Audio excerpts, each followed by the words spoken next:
Report इस हफ्ते 10 दिन में आने वाली है, उन्होंने कंप्लीट कर ली।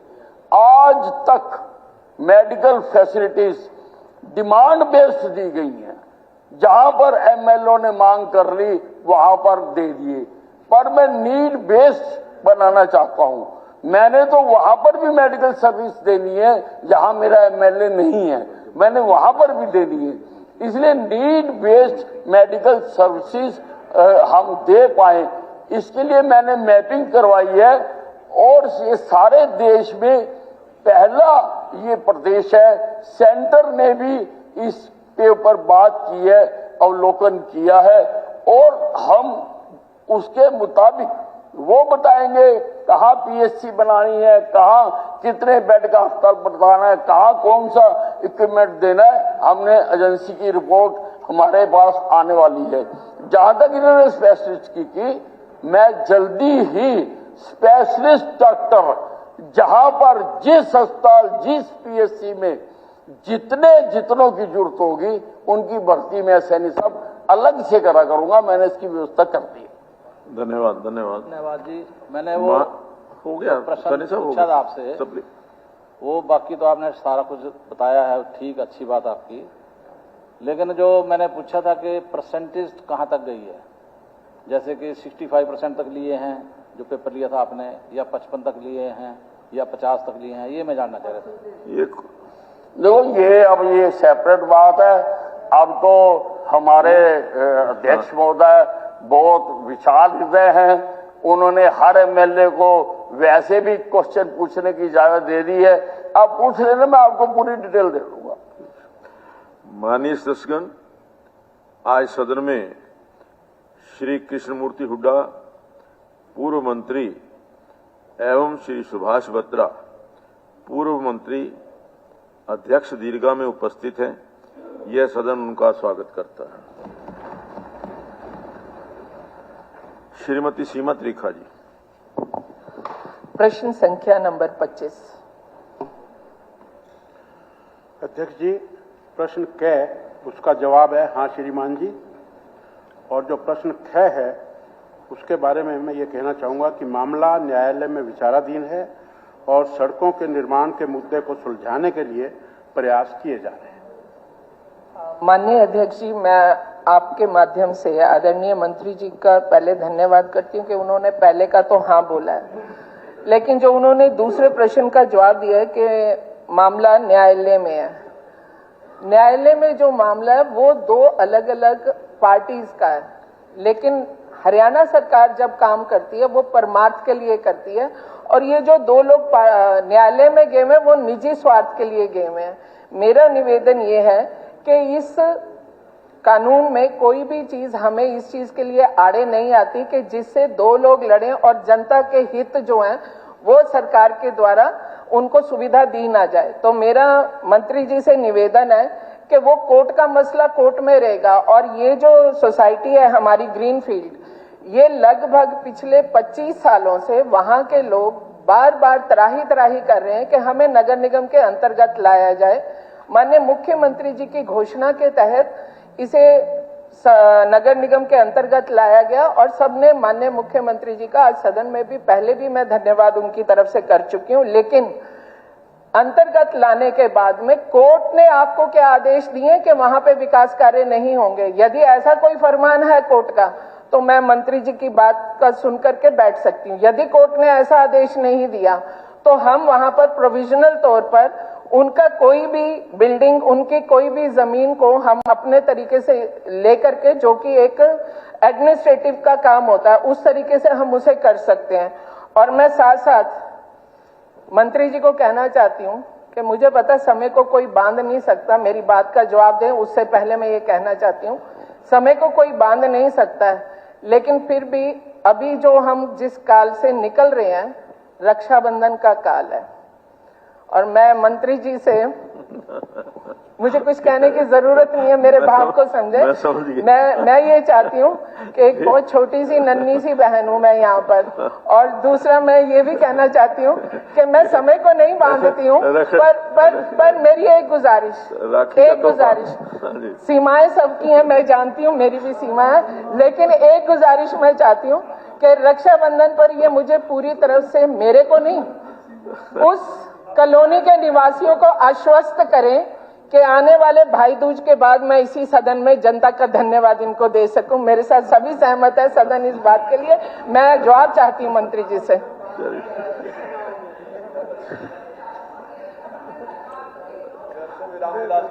इसमें कोई शक नहीं कि यह कॉलोनी केवल 25 साल से नहीं, रादर 30 और 23 53 साल पुरानी है, और इसमें समय पर पहले जो डायरेक्टर थे उनके कुछ करप्शन के चार्जेस थे, तो गवर्नमेंट ऑफ इंडिया ने उनको हटाकर टेक ओवर कर लिया था, और ये मामला विचाराधीन है। और जहां तक बहन विधायिका ने जो रक्षाबंधन की बात की है, तो मैं तथास्तु कहकर इनकी बात को पूरा करने का आश्वासन देता हूं।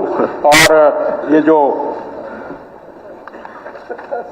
नगर निगम जो है वो इसको अपने शीघ्र अपने कब्जे में लेकर और इसके रखरखाव का काम करेगा। उसके लिए जो ग्रांट है वो गवर्नमेंट से दी जाएगी। वो एक अलग बात है कि बाद में ये राशि कंपनी से रिस्क एंड कॉस्ट पर वसूल कर ली जाएगी। धन्यवाद। बहुत धन्यवाद। श्री इंदुराज जी, विधायक, person number 26 ji. Sir, answer laid on the floor of the house. अध्यक्ष जी, मैं आपके माध्यम से उप मुख्यमंत्री जी को कहना चाहूंगा कि जो उन्होंने उत्तर में जवाब दिया कि 17 मकान हल्का बड़ौदा में और 1 मकान शहर में गोहाना में, तो मुख्यमंत्री जी मैं आपको बताना चाहूंगा कम से कम 32 से 33 गांव में जो फसल तो नष्ट हुई ज्यादा बरसात के कारण, लेकिन गांव के अंदर मकानों में भी पानी घुस गया था। और मैंने 32-33 गांव में खुद जाके दौरा किया, जिसमें सैकड़ों गांव में जो मकान थे, सैकड़ों मकान 32-33 गांव में सैकड़ों मकान थे, उनमें दरारें भी आई। कई मकान तो मैं आपको दिखाना चाहूंगा कि मकान पूरी तरह से अस्थिर हो गए, पूरे खत्म हो गए, और सैकड़ों मकान खराब हुए। और मैं आपको कहना चाहूंगा मुख्यमंत्री जी कि आप जो पोर्टल का जिक्र किया, बहुत सारे आपने देखा गांव में अभी भी अनपढ़ बहुत है, पोर्टल का ज्ञान नहीं है। आप चाहे बीडीपीओ से या पंचायत सेक्रेटरी किसी और से भी आप इसका निरीक्षण करवा गए। जिन गरीब परिवारों के मकान खत्म हुए, गिर गए, किसी में टेढ़ आ गई, उनका पूरा करने का काम करें। आप देखो 10,000 की या राशि की बात करी कई जगह, 10,000 में तो कोई मकान की टेढ़ भी बंद नहीं होती। तो मैं आपसे चाहूंगा कि आप एक तो मुआवजा भी बढ़ाएं, और एक जो अधिकारी हैं बने उनके तहत उनका मुआवजा करा गए और उन मकानों को पूरा करा, मकान बनवाए जाए। अध्यक्ष महोदय, माननीय विधायक ने जो बात कही, ये जवाब में भी लिखा गया है कि 22 तारीख तक हमारे पास जो रिपोर्टेड बड़ौदा का डाटा था क्षतिपूर्ति पे, वो था कि वहां पर 12 मकान और 1 एनिमल शेड की रिपोर्टिंग क्षतिपूर्ति के माध्यम से गई है। 25 तारीख को संध्या 5 बजे क्षतिपूर्ति पोर्टल बंद किया गया है। जब तक जो डाटा हमारे पास आया है, बड़ौदा में 22 मकान और 1 एनिमल शेड है। माननीय सदस्य ने जो बात कही कि भी गरीब आदमी के पास आज डाटा अपलोडिंग की जो फैसिलिटी है, फैसिलिटी हर गांव में CHC सेंटर है, व्यक्ति को स्वयं नहीं डालना पड़ता, मगर कई जगह ये विवाद हमारे सामने आया कि वहां पर प्रॉपर्टी आईडीज गांव के तो हमारे स्वामित्व के बाद बन गए, पर जो पंचायत की भूमि या प्राइवेट भूमि में गांव के बाहर किसी ने मकान बना रखा था, खेत में मकान बना रखा था, उनके प्रॉपर्टी आईडीज जो थे वो वहां पर नहीं बन पाए। तो इसके लिए आज मैं ये निर्णय लेता हूं कि हम SDM लेवल पर मैन्युअली अगर कोई व्यक्ति इसको अपलोड करना चाहे तो उसकी परमिशन दे देंगे, और अगले 1 महीने के अंदर अंदर वो अपना डाटा रिपोर्ट कर सकता है। जहां पर आप कह रहे हैं कि 10,000 रुपया, आप खुद अपने जो सामने कागज है उसमें अगर पढ़ पाए तो लिखा हुआ है कि उसके अंदर अगर पार्शली डैमेज या माइनर डैमेजेस है, अगर किसी का 15% से ज्यादा घर का नुकसान है तो उसको 1,20,000 तक का भी प्रावधान है। तो दोनों तरीके से जिन जिन के डाटा हमारे पास अपलोड आएंगे, केवल मात्र आपकी कॉन्स्टिट्यूएंसी थी, सभी एसडीएम्स को डायरेक्शन दे दिए जाएंगे। हरियाणा प्रदेश में जहां एक्सेसिव रेनफॉल या फ्लड के कारण किसी भी घर को पार्शियल डैमेज या फुल डैमेज हुआ है, उसकी भरपाई सरकार करेगी। धन्यवाद, धन्यवाद। नहीं, पूछ लिया उन्होंने, उनका था क्वेश्चन। नहीं, फिर पूरे अगर वहीं का उन्होंने स्पेसिफिक पूछा, एक नहीं, मेरी बात सुनिए। उन्होंने स्पेसिफिक अपने विधानसभा क्षेत्र के बारे में पूछा। अगर उनकी विधानसभा क्षेत्र के बारे में, हाँ, उन्हीं की विधानसभा। हाँ, बिल्कुल। अध्यक्ष जी, ये जो है, मैं इसका जवाब पढ़ रही थी। माननीय जो हमारे विधायक जी ने ये प्रश्न रखा है, उसमें लिखा है इन्होंने, disbursement of compensation shall be carried out after verification process is completed and the norms are as below. और अभी खुद माननीय डिप्टी चीफ मिनिस्टर साहब ने ये बात कही कि fully damaged houses and severely damaged houses अगर हिली एरियाज में हैं तो इट विल बी 1,30,000, और अगर प्लेन एरियाज में हैं जो हमारे में हैं वो 1,20,000। मैं इनसे खाली एक बात पूछना चाहती हूँ, आज महंगाई का दौर है, इतना जबरदस्त महंगाई है, पूरा फुल्ली डैमेज्ड हाउस जो बिल्कुल तहस नहस हो चुके हैं, वो 1,20,000 के अंदर उसके क्या मिलेगा? वो तो उसके अंदर वो कहते हैं ना, ऊंट के मुंह में जीरा भी नहीं है। तो ये तो आप कॉम्पनसेशन तो थोड़ा बढ़ाइए, ये तो जाती है उन लोगों के साथ। नहीं, ये मैं रिक्वेस्ट करूंगी अध्यक्ष जी, आप तो जानते हो 1,20,000 में तो एक दीवार नहीं खड़ी होती। आपने रिक्वेस्ट कर दी कि इसको एक बढ़ा दिया दीवार नहीं खड़ी होती, इस कॉम्पनसेशन को बढ़ाया जाए। और जैसे उन्होंने 10,000 की बात कही है, ये सत्य है आजकल है क्या 10,000 में और 1,20,000 में घर पूरा बन जाएगा क्या 1,20,000 में? अध्यक्ष महोदय, ये तो मैं रिक्वेस्ट करूंगी। सदस्य ने जो बात कही, पहली चीज है मकान किसका डैमेज हुआ, कैसी स्थिति में मकान बना था, ये बहुत इंपॉर्टेंट चीज है हमें समझनी। और ये पॉलिसी कोई स्टेट स्पेसिफिक नहीं, गवर्नमेंट ऑफ इंडिया की गाइडलाइंस जो एनडीआरएफ के माध्यम से एसडीआरएफ, आप सुन तो लीजिए। मैम ऐसे नहीं, अगर आपको चाहिए तो इसमें हाफ एन आवर डिस्कशन कर लेते। मैं तो एक चीज बताना चाहता हूं कि माननीय सदस्य ये बात कह रही है कि आज के दिन मकान अगर प्रधानमंत्री आवास योजना में भी दिए जाते तो इतनी ही आर्थिक हेल्प एक मकान बनाने के लिए बीपीएल परिवार को दी जाती, और उसी राशि को देखते हुए गाइडलाइंस तय करी गई। गरीब आदमी को आर्थिक मदद करना सरकार का लक्ष्य है, और उसकी मदद करने के लिए संभावित जो राशि डिक्लेयर्ड है, मुझे लगता है वो अपना मकान उसके अंदर दुरुस्त करा सकता है। और इसीलिए ये गाइडलाइंस पूरे देश भर में लागू है, चाहे वो हरियाणा हो, चाहे आज की त्रासदी जो हिमाचल और उत्तराखंड के अंदर आई है, उसके अंदर भी इससे ज्यादा आर्थिक राशि शायद ही कोई दे पाए। श्री अमरजीत ढांडा जी, ऐसा नहीं है। एक बार आपने अपना देखिए, आपने अपना वो रख दिया अपना।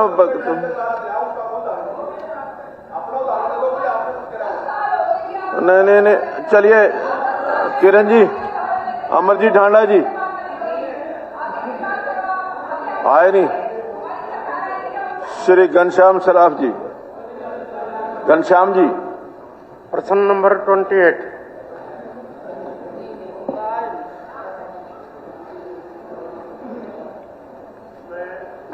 पूछना चाहता हूं कि जवाब तो आ गया निकाल टेबल पे आ रहा है, फिर भी आप कहना चाहते हो क्या जवाब? दे रहे जी, मुझे देना हो जवाब दे दो। वो सेटिस्फाइड है जी, वो सेटिस्फाइड है जी। ये तो क्या है अध्यक्ष महोदय, मैं जवाब दूंगा तब सेटिस्फाई होंगे, ऐसे तो नहीं। हाँ जी अध्यक्ष महोदय, प्रश्न भाग क्या है माननीय सदस्य ने जो पूछा? हाँ श्रीमान जी, भिवानी शहर में दादरी रोड पर एक सॉलिड वेस्ट मैनेजमेंट प्लांट स्थित है जो नगर प्रसिद्ध भिवानी द्वारा चलाया जा रहा है।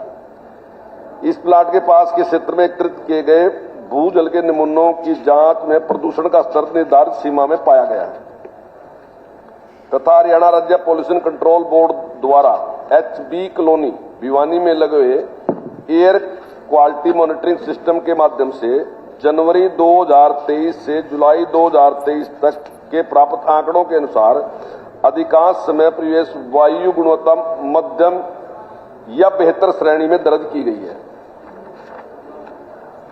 मंत्री जी ये तो उन्होंने पढ़ लिया, कोई और इसके अलावा बता दो जो पूछ रहे हैं वो। इसके अलावा वो जो जानना चाह रहे ना जी, तो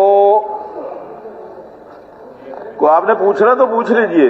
एक तो डंपिंग की बात की है जी, कोई स्पेसिफिक आपने जानना चाहे जी।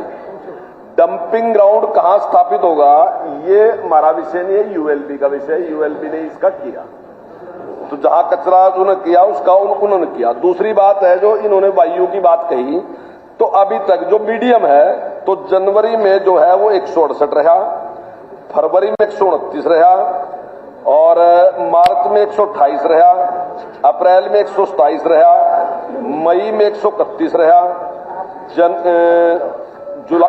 जून में 126 रहा, जुलाई में 59 रहा, और अगस्त में 75 रहा। अभी तक का ही है। मीडियम जो रहा वो इतना रहा।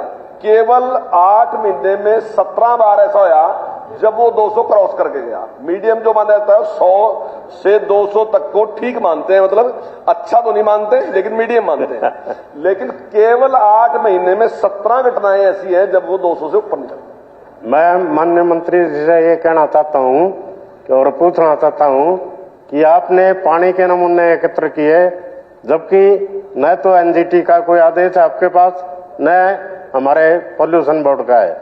तो इस टाइप से हम यदि उनके पहले एनओसी ले लेते तो हमारे को ये दिक्कत का सामना नहीं करना पड़ता।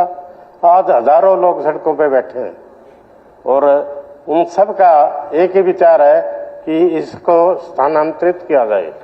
और मैंने मंत्री कमल गुप्ता जी से भी आग्रह किया था डंपिंग ग्राउंड की बात, डंपिंग ग्राउंड की बात भी कही है मैंने। निर्णय ले सका जी।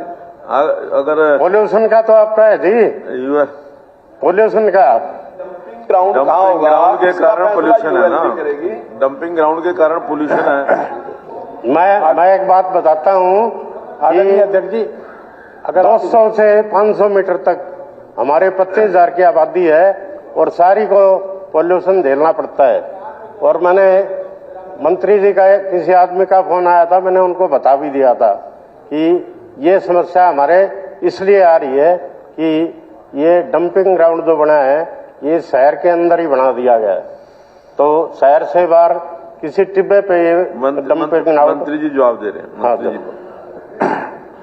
आदरणीय अध्यक्ष जी, आदरणीय विधायक जी ने जो ये बात कही है कि ये शहर के साथ बनाया गया है, मेरा आपके माध्यम से निवेदन है कि वो जो स्थान हमें ढूंढ कर देंगे हम इसको वहां शिफ्ट करते हैं। ऐसा है जी गुप्ता जी, अपने टिब्बों के अंदर जाएंगे, दूसरे हल्के में जाने की चेष्टा करो, आप भिवानी के लिए चेष्टा मत करो। क्यों?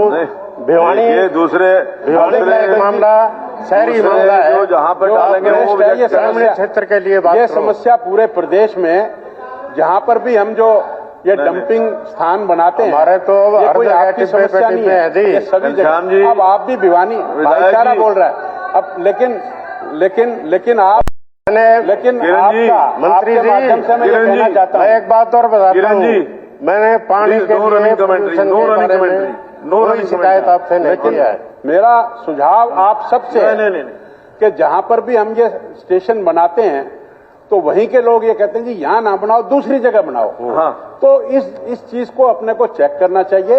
ये मैं पूरे हाउस से निवेदन करता हूं, ये समस्या और भी जगह आ रही है, 2-2, 3-3, 4-4 दफा हम बदलते हैं, तो जहां भी बदलते हैं वहीं के लोग ये प्रॉब्लम खड़ी करते हैं। तो मैं समझता हूं कि इसमें सबका कॉपरेशन चाहिए।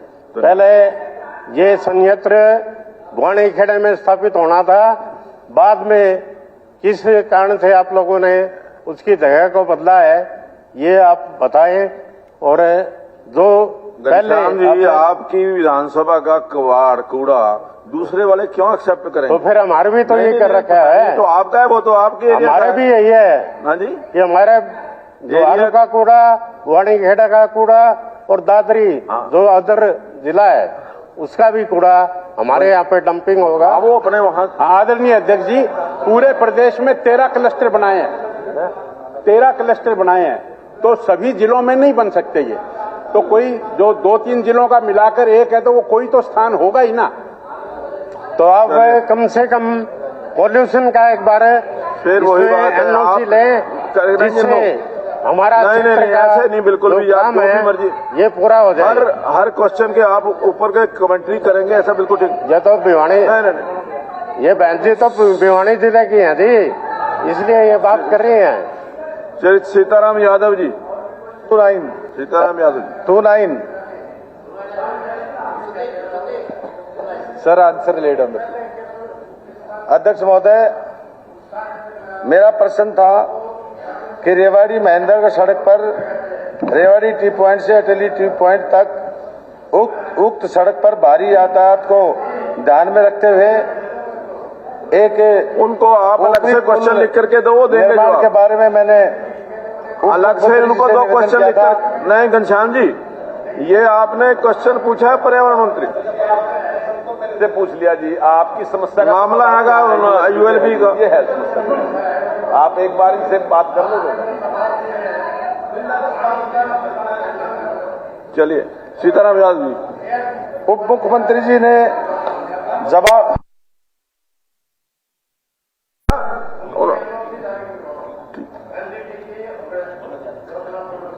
ठीक, उप मुख्यमंत्री जी ने जवाब दिया है। नहीं श्रीमान जी। हाँ जी। अध्यक्ष महोदय, आपके माध्यम से मैं उप मुख्यमंत्री जी से बताना चाहूंगा कि पिछले सेशन में हमने इसी सड़क को 4 मार्गीय करने के लिए मेरा प्रश्न इस सदन में लगा था, तो माननीय उप मुख्यमंत्री जी ने मुझे आश्वासन दिया था कि हम इस सड़क की व्हीकलों की मैपिंग करवा लेंगे, और उसके बाद में इन्होंने व्हीकलों की मैपिंग भी करवाई, और वहां पर बहुत ज्यादा संख्या में व्हीकल उस रोड पर हैं। तो मेरा आपके माध्यम से श्रीमान उप मुख्यमंत्री से निवेदन है कि इस मार्ग को लगभग 5 किलोमीटर का मार्ग है, इसको या तो 4 मार्गीय किया जाए या इस पर ऊपरी पुल बनाकर व्हीकलों की संख्या तो बहुत ज्यादा रहती है और इसमें रोजाना जाम लगे रहते हैं। तो मेरा आपके माध्यम से उप मुख्यमंत्री जी से निवेदन है कि इस सड़क को 4 मार्गीय किया जाए या ऊपरी पुल का निर्माण किया जाए। अध्यक्ष महोदय, माननीय सदस्य ने खुद के सवाल में पिछले सेशन में क्या इनने मांग रखी, आज क्या मांग रखी, दोनों बड़ी अलग है। पिछले सेशन में इनने कहा कि इसको 4 मार्गीय किया जाए, जिसके लिए हमने ट्रैफिक डेंसिटी भी चेक करा ली है। उस दौरान इनने इसी पॉइंट को स्ट्रेंथन करने के लिए एमएलए प्रायोरिटी लिस्ट 25 करोड़ में भी अपना कार्य लिख के भेजा, जिसके लिए सरकार ने एडमिनिस्ट्रेटिव अप्रूवल भी ले ली है। टेंडर इनवाइटेड है 12.2 करोड़ का, जिससे इस पूरे एरिया को स्ट्रेंथन किया जा रहा है।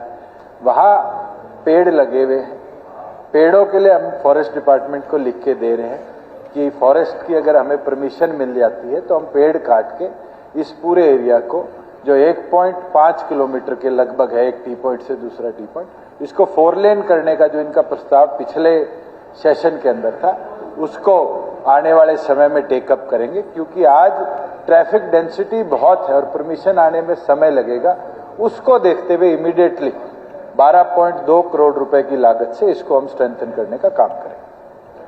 अध्यक्ष महोदय, माननीय उप मुख्यमंत्री जी से मैं निवेदन करूंगा कि ये जो सड़क है ये शहर के बीचों बीच है, बस स्टैंड के सामने से है, और इसमें आपने जो 12 पॉइंट कुछ करोड़ का आपने जो बताया तो महेंद्रगढ़ तक का मार्ग है। तो मेरा निवेदन आपसे है कि जो करीना शहर से जो रोड गुजर रहा है इसको 4 मार्गीय किया जाए, और इसकी लंबाई रेवाड़ी टी पॉइंट से उनानी टी पॉइंट तक लगभग 2-2.5 किलोमीटर की है, तो इसको तो कम से कम 4 मार्गीय कर दिया जाए।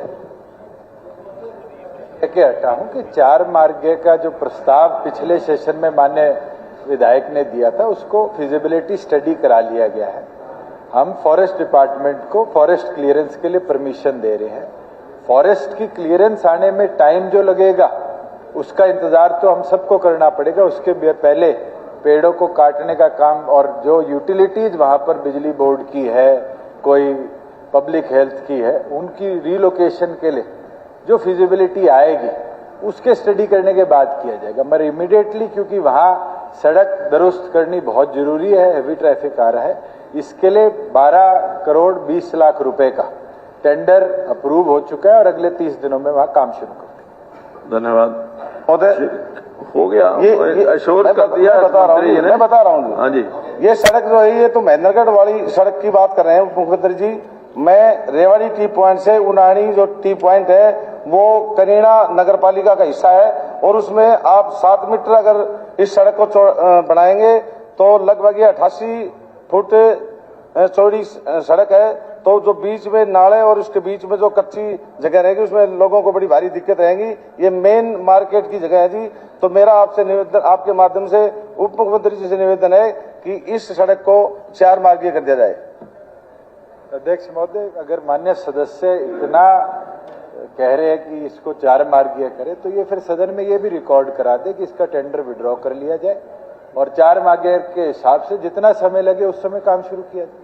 लोगों की परेशानी देखते हुए हमने इसको अकॉर्ड दी है और कोई छोटा अमाउंट नहीं है, 12 करोड़ 20 लाख रुपए का है।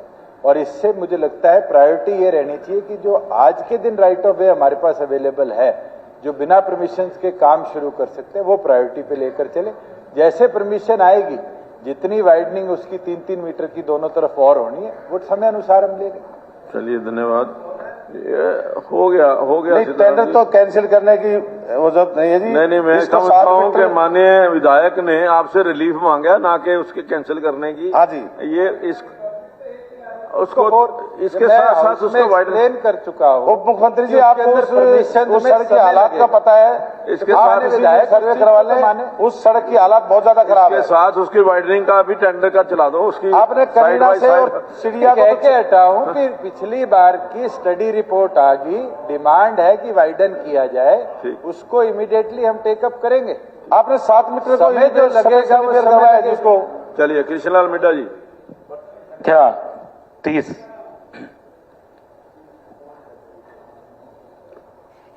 Speaker sir, state government had decided to open paramedical college in the campus of under construction Sant Shiromani Dhanna Bhagat Ji Government Medical College, Jind. However, due to shortage of land in the premises of Government Medical College, Jind, HSVP, जिसका पुराना नाम हुड्डा होता था, और मैंने ये नाम बदलवाने की मुख्यमंत्री जी को कहा, क्योंकि एक दिन मेरे पास एक आदमी आया, उसने कहा हुड्डा तो कंगाल हो गया। मैंने कहा नहीं, हुड्डा तो मालूम माल है, हुड्डा कंगाल कैसे हो गया? तो उन्होंने कहा नहीं, मैं जो प्लॉट बेचता है मैं उस हुड्डा की बात कर रहा हूँ। तो मैंने कहा फिर उसका नाम हम बदल देते हैं। तो मैंने मुख्यमंत्री जी को सलाह दी कि हुड्डा का नाम HSVP कर दूसरे हुड्डा की बात कर रहे हैं। उसको हरियाणा अर्बन डेवलपमेंट अथॉरिटी दिया गया है हरियाणा वो Haryana offered the land parcel of 7.42 एकड़। पूछ रहा हूँ, ये सच बात है, मैंने आपके भले के लिए किया। बैठ दो, मैं कारण बताओ नहीं क्यों किया। अरे HSVP आया ना, कारण HSVP आया, पहले हुड्डा आता था, तो बताना तो पड़ेगा कि हुड्डा की जगह HSVP क्यों आया। HUDA था, पहले HUDA हुड्डा था, HUDA। मैं हूँ HUDA, Haryana overall development authority. स्पेलिंगों में कोई नहीं जाता, स्पेलिंगों में कोई नहीं जाता। मैंने तो यही कहा है कि हुड्डा कंगाल नहीं है, हुड्डा माला माल है। इसमें क्या गलत है? ये आपके खास मित्र हैं। आप इसमें भी आपको सैनी साहब बैठ जाइए। चलो चलो चलो, चलिए सर, आगे आज आप 7.42 एकड़ in Sector 9 Jind for construction of paramedical college Jind, which is under consideration of the department. अध्यक्ष महोदय, मैं आपके माध्यम से मंत्री से पूछना चाहता हूं कि कब तक पैरामेडिकल कॉलेज का निर्माण प्रारंभ हो जाएगा? टाइम लाइन नहीं, जल्दी देखिए। वो हमें जो HSVP से हमने लैंड आइडेंटिफाई कर ली, उन्होंने सहमति दे दी और उन्होंने ये दे दिया कि ये जमीन हम देने के लिए तैयार हैं। बहुत जल्दी हम उसकी कीमत दे के उसको लेंगे। अध्यक्ष महोदय, हमारी सरकार ने एक और फैसला किया है कि पहले एक एक कमरे में नर्सिंग कॉलेज, पैरामेडिकल कॉलेज और ये खुला करते थे सर हमारी सरकार ने आने के बाद एक भी ऐसे कॉलेज को मंजूरी नहीं दी है और हम इसकी नीति लाए हैं। उसके लिए हम चाहते हैं कि जितने मेडिकल कॉलेजेस हैं, जितने, नॉट ओनली जींद, बाकियों में भी हम कोशिश कर रहे हैं कि नर्सिंग का, पैरामेडिकल का हम कॉलेजेस वहां पर खोल लें। और कॉलेजेस खोलने के लिए भी जो हम पॉलिसी लाए हैं उसमें हमने कंडीशन रखी है मिनिमम 100 बेडेड NABH हॉस्पिटल, उसका जहां तो अपना हो या 10 किलोमीटर में हो सर, ताकि ऐसी, इसकी जरूरत है सर, पैरामेडिकल स्टाफ की जरूरत है, लेकिन जो नर्सें पहले आ रही थी वो टीका नहीं लगा पाती थी। अब क्योंकि उनका कहीं कुछ होता नहीं था, और इसका मैंने और भी किया है कि जिस अस्पताल में ये ट्रेनिंग लेंगे वहां इनकी बायोमेट्रिक अटेंडेंस लगेगी ताकि पता लगे कि ये रोज जाते हैं। ऐसा ना हो कि मैनेजमेंट आखिरी दिन साल के जाके साइन करा के ले आए। तो सर हमने ये नर्सिंग के भी जिनके अपने हॉस्पिटल हैं, जहां 10 किलोमीटर में NABH हॉस्पिटल है, केवल उन्हीं को हम इजाजत दे रहे हैं। धन्यवाद। माननीय बहुत बहुत धन्यवाद। माननीय सदस्यगण, आज सदन में श्री किशनलाल पंवार, राज्यसभा सदस्य एवं पूर्व मंत्री हरियाणा, अध्यक्ष दीर्घा में उपस्थित हैं। यह सदन उनका स्वागत करता है। धन्यवाद। श्री दीपक मंगला जी। धन्यवाद अध्यक्ष जी। 31 sir, answer laid on the floor of the house. 2 supplementary हो चुके, उनके 3 हो चुके। अध्यक्ष जी, मैं आपके माध्यम से माननीय मंत्री जी से कहना चाहूंगा, जो हमारे यहाँ पलवल रजवा की जो लाइनिंग का काम वो लगभग हमारा पूरा हो गया, उसके लिए तो धन्यवाद। लेकिन इस रजवा ये हमारा शहर के बीचों बीच जा रहा है, और ये जो रजवा हमारा जा रहा है ये Kailash Nagar, Mohan Nagar, Maharana Pratap Colony, Radha Colony, Shiv Colony और हुड्डा से होता हुआ सोना रोड पर निकलता है। तो मैंने इस रोड को जो बनाने की बात की, तो जो मुझे आंसर मिला है उसमें ये बताया गया है कि ये 15 फुट चौड़ा रोड है, इसलिए ये रोड नहीं बनाया जा सकता। मैंने स्वयं वहां देखा है 20 फुट चौड़ा रोड है, और हमने इस रोड को बनाने के लिए इसकी NOC, क्योंकि ये यूपी गवर्नमेंट की मिल्कियत है, तो हमने यूपी गवर्नमेंट से इसकी NOC के लिए अप्लाई करवाया डिपार्टमेंट से। तो उन्होंने हमें बजाय NOC देने के उन्होंने 2 करोड़ 75 लाख और 71,000 रुपए का एस्टीमेट बना करके कहा है कि आप ये राशि बना दो, इसको रोड को हम बना देंगे। उन्हें इस रोड को बनाने के लिए भी कोई आपत्ति नहीं है, और ये लेटर इन्होंने हमें यहाँ दिया, ये इस लेटर की कॉपी भी मेरे पास है। और ये रोड इतना जरूरी है, इससे बनने से जो हमारे शहर का जो ट्रैफिक अंदर होकर के जाता है ये बाहर की बाहर चला जाएगा, और ये पलवल में जिस तरीके से ट्रैफिक बढ़ रहा है उसके लिए एक बहुत बड़ी सौगात हमारे लिए इस रोड को बनने से होगी। मंत्री जी। अध्यक्ष महोदय, माननीय सदस्य ने जो बात कही, वहां पर रेवेन्यू रिकॉर्ड जो है वो भी चेक कराया गया। 15 फीट स्पेस एक तरफ है उस रजवाए के, और 5 फीट एक तरफ। और 15 फीट का मतलब है अगर उसमें 2.5 फीट दोनों तरफ क्रैश बैरियर की छोड़ी जाए तो 10 फीट चौड़ी सड़क है, जो कि पंचायती राज विभाग बनाता है। आज की परिस्थिति के अंदर जिस तरीके से इनने 2 मेजर रोड्स की कनेक्टिविटी के लिए ये मांग करी है, मुझे नहीं लगता कि ये वायबल होगा, क्योंकि एक एक्सीडेंटल पॉइंट भी वहां पर क्रिएट होगा।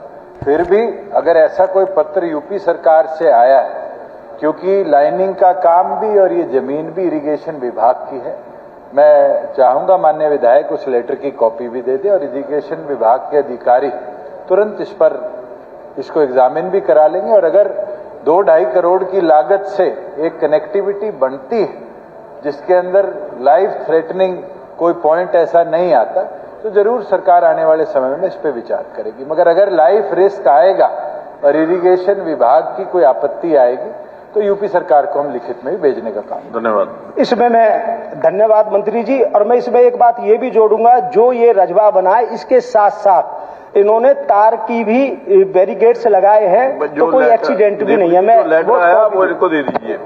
श्री दूड़ाराम जी। प्रश्न 32 जी। आदरणीय अध्यक्ष महोदय, जो सम्मानित विधायक जी ने क्वेश्चन पूछा है, जिस भूमि पर धक्का बस्ती स्थित है वह भूमि जमाबंदी साल 2021-22 के अनुसार पंचायत समिति भट्टूगला की मलकियत है। पंचायत समिति की भूमि का कब्जाधारियों का मालिकाना हक दिए जाने बारे में सरकार के पास कोई भी प्रस्ताव नहीं है। अध्यक्ष जी, ये भट्टू मंडी के लाडोरे के अंदर जगह है। हर जगह लाडोरे को मालिक रजिस्ट्रिया हो गई। भट्टू मंडी सब ये पंचायत समिति की जगह है। ये 60-70 साल से ये गांव बसा हुआ है। उसमें सड़कें, पानी का भी, लाइटें सब लगी हुई है। हर जगह जब लाडोरे को ले लिया, ये पंचायत समिति की जगह में ही गांव बसा हुआ है। आज से नहीं, जब से गांव बसा हुआ है। तो जब और जगह लाडोरे में मालिक बना रहे हैं तो इसको पंचायत समिति रेगुलेशन दे दिया, तो यहां भी मालिक बनाया जाए इन लोगों को, ताकि वहां सुविधा मिल सके। मेरा आपसे ये रिक्वेस्ट है मंत्री से, ये गांव सारा लाख पंचायत समिति की जमीन में बसा हुआ है जी स्पीकर महोदय जी, ये इसलिए दिक्कत आ रही है उन लोगों को। अध्यक्ष महोदय, मैं माननीय विधायक जी को बताना चाहूंगा, जितने भी वहां परिवार बसे हुए हैं, आप बिल्कुल ठीक कह रहे हैं कि वो 40-50 सालों से सारी सुविधाओं के साथ उनके हाउस बने हुए हैं, लेकिन किसी ने भी, जो हमारे समावेशी योजना के तहत, उन्होंने अपना दावा भी दायर नहीं किया, किसी ने वहां पर अपना रजिस्ट्रेशन नहीं करवाया। उसके बाद भी हम इसको एग्जामिन करवा लेंगे।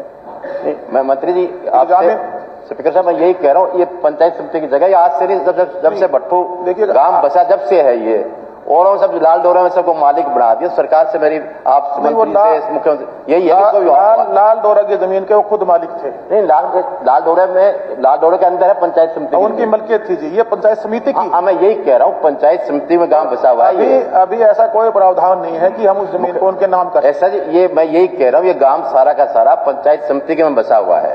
वहाँ पंचायत की जमीन नहीं है। हाँ जी। इसमें अध्यक्ष महोदय, मैं ये कहना चाहूंगा ये इसमें चर्चा, ये सवाल आप जवाब देना मेरे तो, ये जो चर्चा है लाल डोरा, रोज बयान आते हैं खत्म कर दिया हमने लाल डोरा। मैं मंत्री जी से पूछता हूं, कोई एक भी सिजरा ऐसा दिखा सकते हो जहां लाल डोरा खत्म किया हो? एक गांव का भी दिखा दो मेरे को। बिल्कुल जी, इनको एक गांव का भी दिखा दो। अरे ट्रांसफर ऑफ प्रॉपर्टी है, एक्ट है, ट्रांसफर का आप पंचायत को कैसे राइट दे सकते हो? जो इतनी पुरानी काबिज हैं, वो ओनरशिप है उनकी, तो उनको आप दोबारा कौन सरपंच करवा सकता है क्या? पंचायत करा सकती है? मेरी जमीन का नाम किसी का, जो रजिस्ट्रेशन करा रही हो किसी करा लो। मैं अध्यक्ष महोदय, माने नेता प्रतिपक्ष ने बात करी, सिरसी गांव है करनाल के अंदर, जिसको 26 जनवरी 2020 को पूरी तौर पर लाल डोरा मुक्त कर एक प्रॉपर्टी की मलकियत रजिस्ट्री के साथ करवाने का काम किया था। 25 लाख के लगभग रजिस्ट्रीज प्रदेश के अंदर डीड्स के तौर पे अभी बनी है। 5 लाख के लगभग 4,94,000 टू बी स्पेसिफिक रजिस्ट्रियां बन चुकी है। बचे हुए डॉक्यूमेंट्स हैं और प्रोसेस उसका अपलोड हो रहा है, और उसके लिए चीफ सेक्रेटरी की अध्यक्षता में एक कमेटी भी बनाई गई है, जो इमीडिएटली इसको रिजॉल्व कराने के लिए, जैसे बीच में सरपंचेज नहीं थे, उस दौरान ये वाद आया था, क्योंकि ग्राम सचिवों ने कहा कि हम राइटफुल ओनर नहीं, पंचायत किसी भी प्रॉपर्टी का राइटफुल ओनर है। अगर उसके अंदर किसी का कब्जा कागजी लंबे समय से प्रूव होती है, उसकी डीड बनाने के लिए सरकार ने स्वामित्व योजना की शुरुआत करी थी। लाल डोरा मुक्त हरियाणा पहला प्रदेश था जिसने ये मॉडल अपनाया। केंद्र सरकार ने स्वामित्व योजना को 8 प्रदेशों के अंदर पायलट पे तौर पे शुरू किया, और अब आने वाले समय में देश के प्रत्येक राज्य में भी ले जाने का काम करेगी।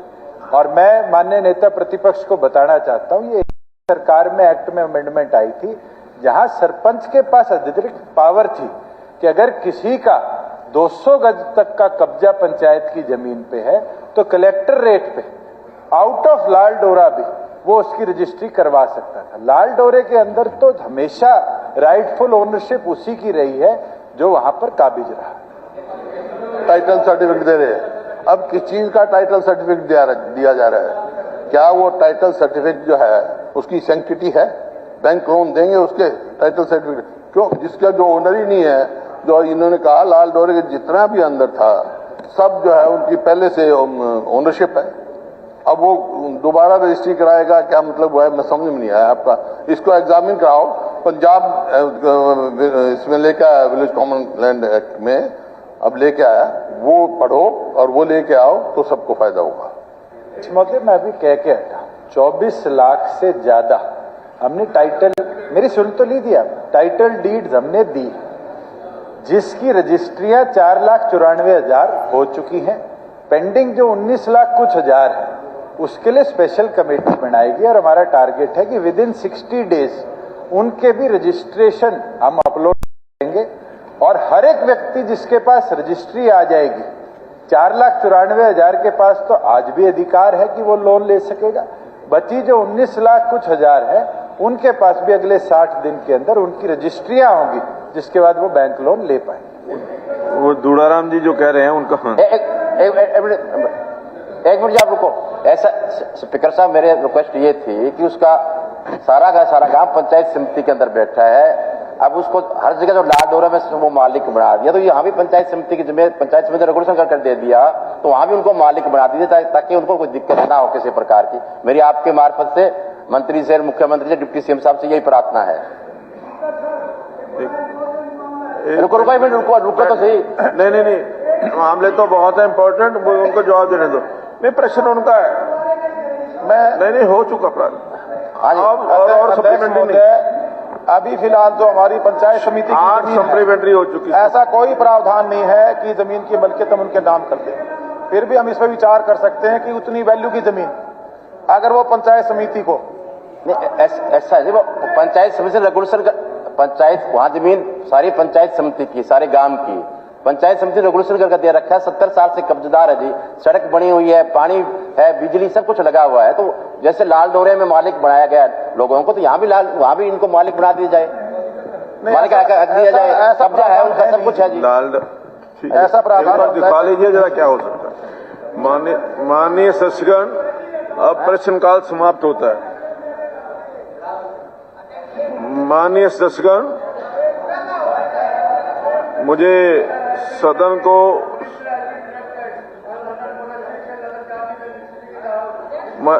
देखिए, matter is sub judice, matter is under court, this can't be discuss here. Matter is sub judice and no sub judice matter can be discuss in the house.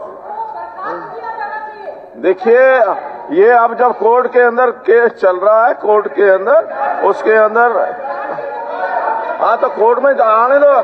Court के अंदर अगर दोषी होगा तो सजा मिलेगी, कोर्ट के अंदर अगर दोषी होगा तो सजा मिलेगी। माननीय सदस्यगण, मुझे सदन को सूचित करना है कि धर्म सिंह छोकर विधायक ने ईमेल के माध्यम से मुझे सूचित किया है कि पारिवारिक कारणों से 28 और 29 अगस्त 2023 को बिकॉज देखिए, एक बार सुनिए 28 और 29 अगस्त 2023 को सदन में बैठक उपस्थित नहीं हो सकते। इसी प्रकार विशंबर सिंह विधायक ने पत्र के माध्यम से सूचित किया है कि अस्वस्थ होने के कारण आज दिनांक 29 अगस्त 2023 को सदन की बैठक में उपस्थित नहीं हो सकते। माननीय सदस्यगण, अब शून्यकाल शुरू होता है।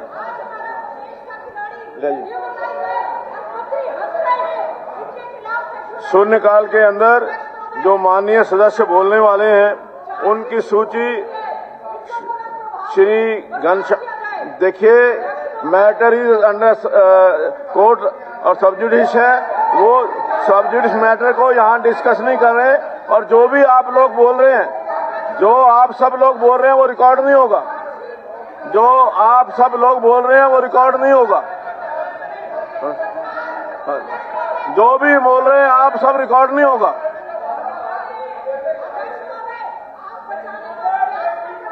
देखिए, मैटर इज अंडर कोर्ट के उसमें है, प्रीव्यू में है। और आप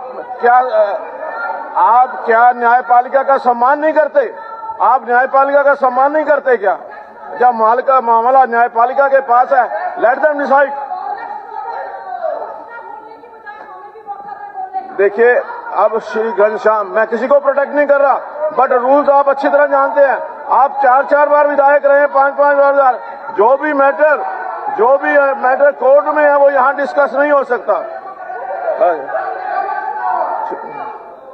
देखिए, श्री घनश्याम अरोड़ा जी, श्री लक्ष्मण नापा जी, श्री अमरजीत ढांडा जी, श्री बलबीर सिंह जी, श्रीमती रेणु बाला जी, श्री धर्मपाल गोंदर जी, श्री राकेश दौलताबाद जी, श्री संजय सिंह जी, श्री बिशन लाल सैनी जी, श्री लक्ष्मण सिंह यादव जी, श्री कुलदीप वत्स जी, श्री रामनिवास जी, श्री प्रदीप चौधरी जी, श्री हरविंदर कल्याण जी, श्री जयवीर सिंह जी, श्री सुरेंद्र पवार जी, श्री जोगीराम सिहाग जी, श्री राम कुमार कश्यप जी, श्री विनोद भ्याना जी और श्री सत्यप्रकाश जरावता जी। अब श्री घनश्याम अरोड़ा जी, आप जो भी बोला जा रहा है, nothing is to be recorded. ये सारे जो डिलीट कर दिया। जिंदाबाद, जिंदाबाद, जिंदाबाद, जिंदाबाद, जिंदाबाद। हो गया क्या? नहीं। देखिए, जो आप बोल रहे हैं कोई भी रिकॉर्ड नहीं हो रहा। Nothing is being recorded.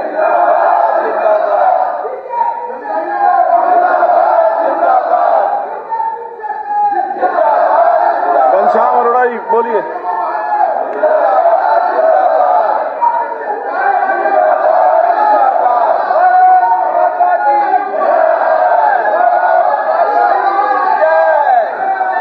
आप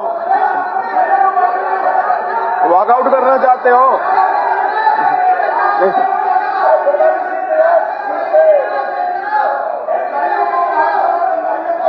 देखिए, आप न्यायालय का अपमान कर रहे हैं।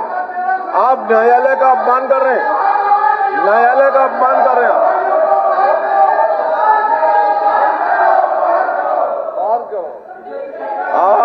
आप लोग न्यायालय का अपमान कर रहे हैं। न्यायालय का अपमान कर रहे हैं आप। जब व्हेन द मैटर इज सब जुडिस, जब मैटर कोर्ट के अंदर है तो वेट फॉर दैट। अगर उनको सजा मिलेगी तो वो मर जाएंगे।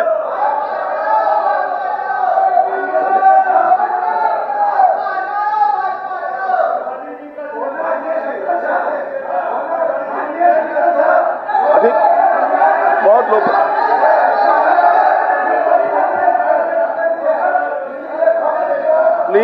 प्लीज बैठ जाइए। अब देखिए, मुझे अपनी सीट पर बैठिए। अपनी सीट पर जाइए। अपनी सीट पर जाइए। अध्यक्ष महोदय, अध्यक्ष महोदय, अध्यक्ष महोदय, अध्यक्ष महोदय, मैं अभी नेम करूंगा सबको, फिर बाद में कहेंगे कि आपने निकाल दिया। Shakuntala ji, please go out of well में नहीं आना। अध्यक्ष महोदय, बाहर जाकर के जहां अपनी सीट पर बैठिए।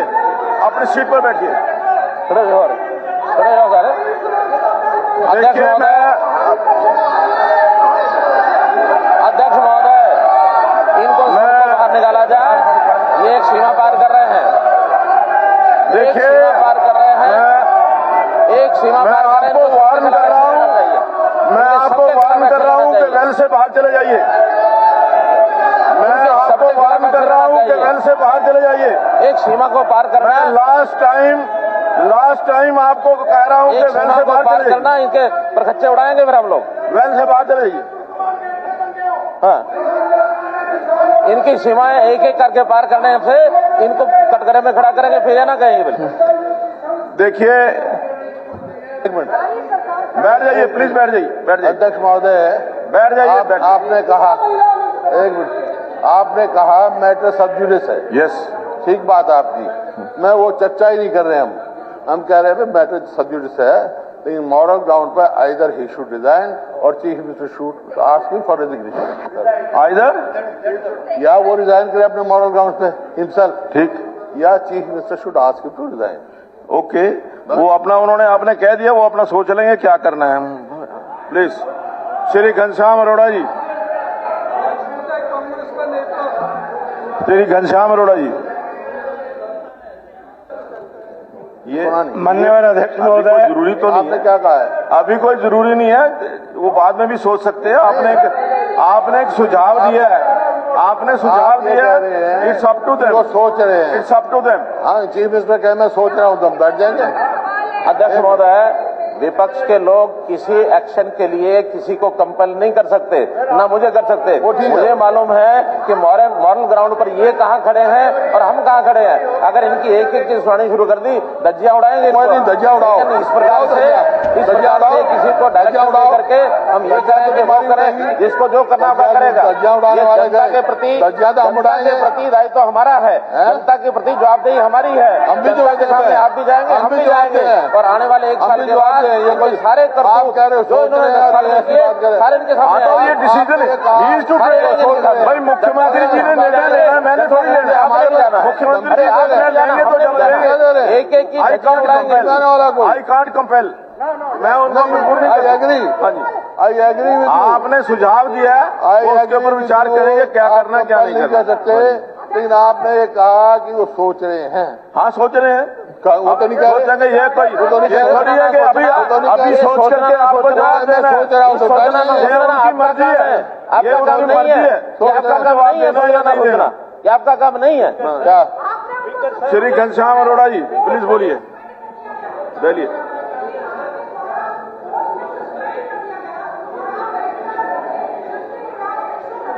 बैठ देखिए कादियान साहब, आप तो स्पीकर रहे हैं, आपको पता है कि कोई भी सब जुडिस मैटर हाउस के अंदर डिस्कस नहीं हो सकता। हाँ सर, मेरा सबमिशन ये है, ये इस तरह अगर पार्लियामेंट्री कन्वेंशन मतलब रोज बदलती रही तो कहाँ डेमोक्रेसी स्टैंड करेगी। देखिए आज ऑनरेबल चीफ मिनिस्टर कह रहे हैं कि मैं सोच रहा हूँ, कल ये कह रहे थे इस्तीफा नहीं लूंगा on the floor of the house का। हाँ तो कहा है, तो वही तो कहा फ्लोर ऑफ द हाउस का, तो वही तो कह रहे हैं। मैंने सोच लिया एक आदमी सोच लिया, नहीं लिया जाएगा। आज भी कह रहा, मैंने सोच के बयान दे रहा हूँ, नहीं लिया जाएगा, कोई इस्तीफा नहीं लिया जाएगा, बिल्कुल इस्तीफा नहीं लिया जाएगा। और इससे आगे बढ़ेंगे। बैठ जाइए, बैठ जाइए। गीता जी प्लीज।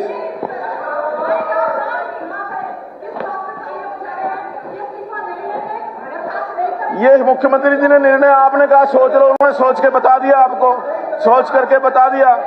अभी आपके देखिए, एक मिनट गीता जी, नेताजी, गीता जी, आदरणीय लीडर ऑफ द अपोजिशन ने कहा कि मुख्यमंत्री जी सोच करके बता दें, उन्होंने सोच करके बता दिया। अब आप उसको जी हाँ, माननीय अध्यक्ष महोदय, क्या फायदा बोलने का। देखिए,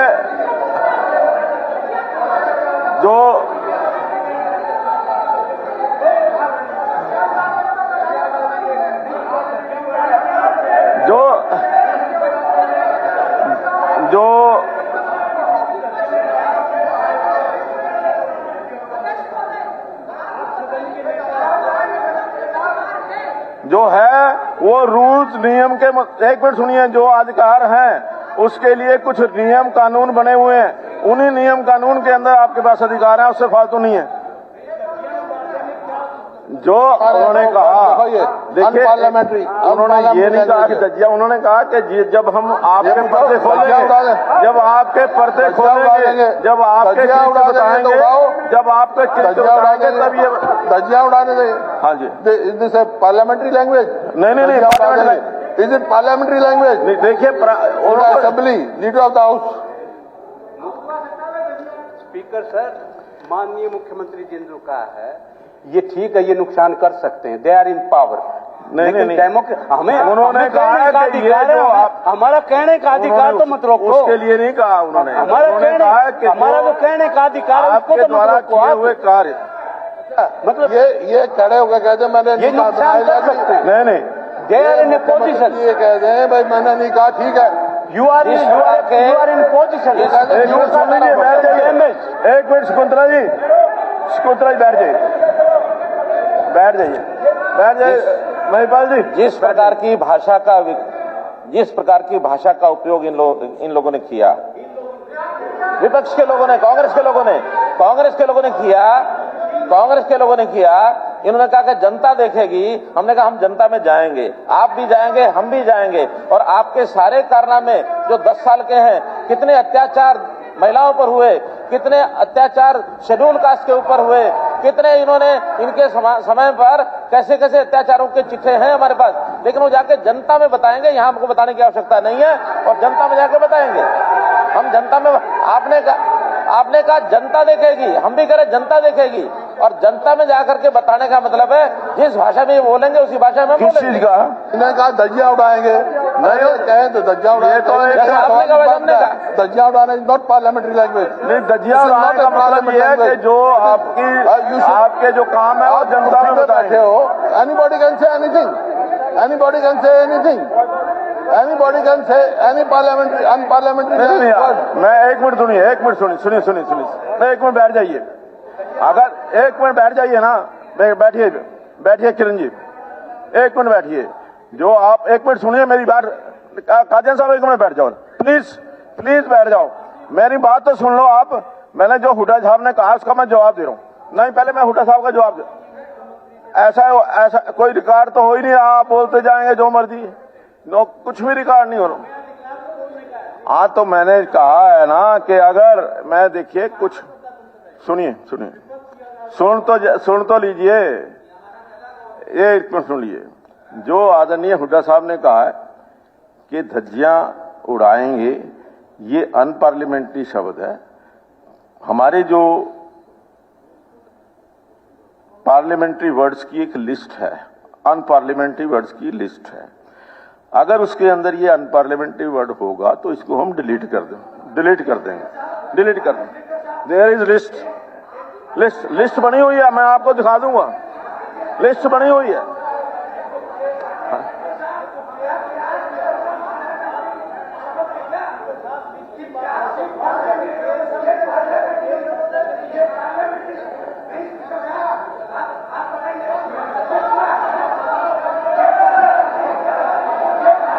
चलिए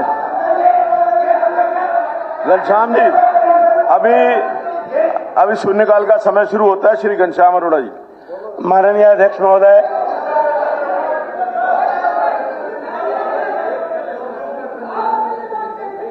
काम रोको प्रस्ताव है। हाँ जी, law and order situation, no violence के ऊपर है, बहुत इंपॉर्टेंट इश्यू है। जो इश्यूज हैं जी, जो इश्यू, हाँ जी, सब जुडिस हैं। कहाँ सब जुडिस? बोर्ड के अंदर हैं मेरे पास, मैं अभी दिखा देता हूँ, अभी दिखाता हूँ। ओनली सब जुडिस जो है अध्यक्ष महोदय, सब जुडिस सिर्फ जो एक है जो बुलडोजर घुमाया है, उसके अंदर एक बात सुनिए, law and order situation is not. मेरे पास उस कोर्ट केस की कॉपी है, मैं अभी आपको वो कोर्ट केस की कॉपी की जो वर्डिंग है वो पढ़ करके सुना देता हूँ, और उसके अंदर ले आओ जो मैंने कल रखी थी।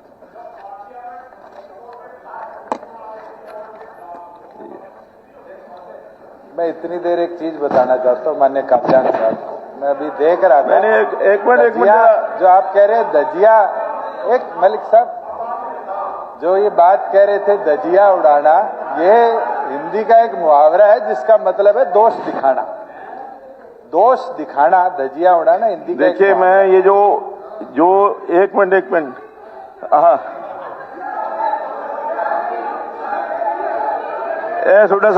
हुड्डा साहब प्लीज ये जो कोर्ट के अंदर केस है मैं वो पढ़ के उसकी वो बता रहा हूं।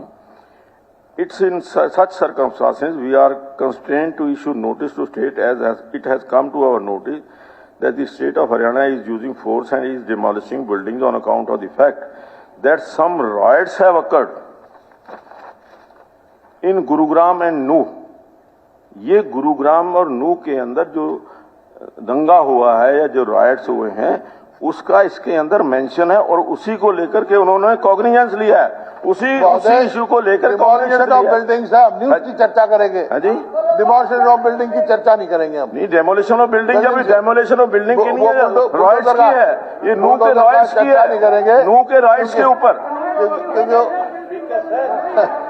ये नूह और ये गुरुग्राम और नूह के राइट्स के ऊपर। सर एक minute speaker sir I am on the land please मेरा एक minute please. This is part of law and order. This is regarding Nuh and Gurugram violence. This is regarding Gurugram Nuh and violence. Sir एक बात, ये rare of the rarest event है after the independence, क्योंकि इसमें speaker sir constitutional breakdown हुआ है और मुख्यमंत्री जी ने यहां तक कह दिया कि मैं सबकी सुरक्षा नहीं कर सकते। माननीय गृह मंत्री ने यह कहा कि इंफॉर्मेशन साझा नहीं की गई। गृह मंत्री ने यहां तक कह दिया कि मंदिर में जो है 4-5 हजार लोग जो है बंदी बनाए गए हुए हैं। कितनी जबरदस्त जो है तहलका मचाने वाली बातें इनकी गैर जिम्मेवाराना बयान हुए हैं। तो हमारा एक निवेदन है सर, आप कह रहे हो ये कोर्ट का मैटर है, आप यहाँ ये ऑर्डर कर दो कि इसकी जुडिशियल इंक्वायरी होगी और हाई कोर्ट के सीटिंग। मैं कौन होता हूँ जुडिशियल इंक्वायरी कराने वाला? मैं कौन होता हूँ? हम कोई डिस्कशन नहीं चाहते। ये इनका ये भी कहते हैं, हम भी साहब हैं, हम भी नॉट माई प्रोग्रेटिव। दूध का दूध पानी का पानी हो जाएगा जी। तो दूध का दूध पानी का पानी। ये डिसीजन सरकार ने करना, मैंने नहीं करना जी, क्योंकि ये कोई छोटा मैटर नहीं है जी। ये छोटा मैटर नहीं है, ये भाईचारे। ये मैं एक आपको दूसरा एक मिनट ये डिस्कशन ऑन सच जस्ट अध्यक्ष देखिए, गवर्नमेंट चारों तरफ फेल हो गई। ये मैं आपको देखिए मैं एक मिनट भाई सुन लीजिए। कॉल एंड शक्कर की एक मिनट मंत्री जी, कॉल एंड शक्कर के अंदर it is the absolute privilege of the legislature and member thereof एक मिनट जरा जी, it's the absolute privilege of the legislature and members thereof to discuss the deliberate upon all matter pertaining to the governance of the country and the people freedom of speech on the floor of the house is the essence of parliamentary democracy. Certain restrictions on this freedom have to a limited degree been self-imposed. One such restriction is that the discussion on matters pending adjudication before courts of law should be avoided on the floor of the house so that the court's function influenced by anything said outside the ambit of the trial in dealing with the matters. This can if हाँ जी एक minute अध्यक्ष महोदय, आपने कहा सब जुडिस है, हमने कहा कि भाई ठीक है क्योंकि ये ऐसा मामला है, बड़ा गंभीर मामला है। मुख्यमंत्री जी का स्वयं बयान आया कि कुछ साजिश हुई है, तो हम तो जानना चाहते हैं साजिश क्या हुई। हाईकोर्ट के जज के अंदर जुडिशियल इंक्वायरी करा दो। साजिश नहीं, हाईकोर्ट के अंदर केस है, हाईकोर्ट के अंदर ये कहते हैं कि ये साजिश के अंतर्गत हुआ है। तो साजिश किसकी है ये जानने का हमारे को अधिकार है। आप हाईकोर्ट के जज के अंदर ये कह दे जुडिशियल इंक्वायरी।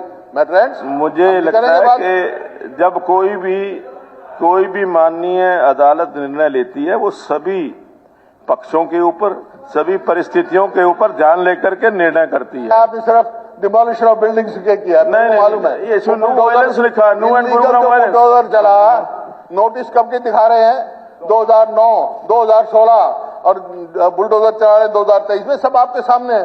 तो इसी वास्ते हम कह रहे हैं हाईकोर्ट के जज के द्वारा जुडिशियल इंक्वायरी हो जाए, दूध का दूध पानी का पानी हो जाएगा। किसकी साजिश है क्या सोची समझी साजिश है? कि हेड ऑफ स्टेट का बयान मैंने खुद पढ़ा है। अगर उनके दिल में ये है कि सोची समझी साजिश है और हरियाणा के लोगों को पता ना लगे किसकी है, और उसका पता लगाने का एक ही रास्ता है, हाई कोर्ट के जज के द्वारा हाई कोर्ट ही कर रहा है इंक्वायरी, हाई कोर्ट ही इंक्वायरी कर रहा है।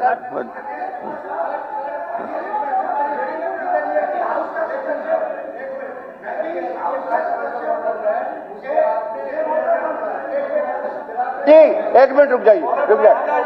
सुप्रीम कोर्ट ने मणिपुर की कॉग्निजेंस ली और पार्लियामेंट ने डिस्कस किया। कौन सी बात है इस बात में?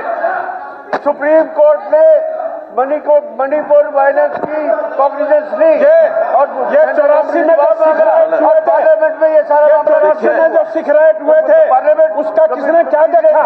कितने लोग मरवा दिए आपने? आज 47 में जब डिवाइड हुआ, जब कितने लोग मरवाए? छाछ तो बोलने से बोले, छन्नी भी बोले, जिसमें 36 थे।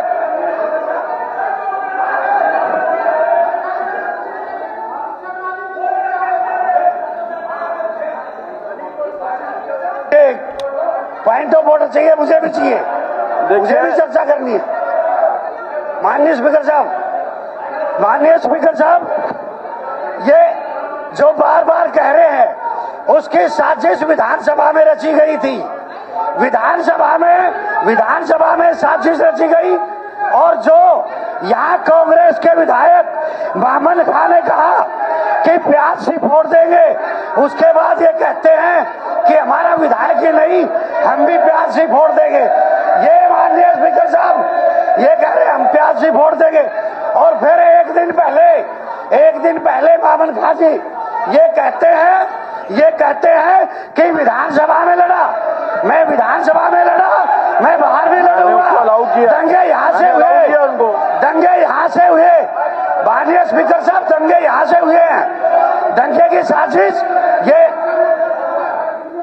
माननीय स्पीकर साहब, ये ट्वीट रहा मामन खान का ट्वीट, और वो हाउस में बैठे हैं। ये ऐसे हत्यारे, ये 6 लोगों के हत्यारे हाउस में बैठे हैं, इन्होंने साजिश रची है। माननीय स्पीकर साहब, ये house is adjourn for half an hour.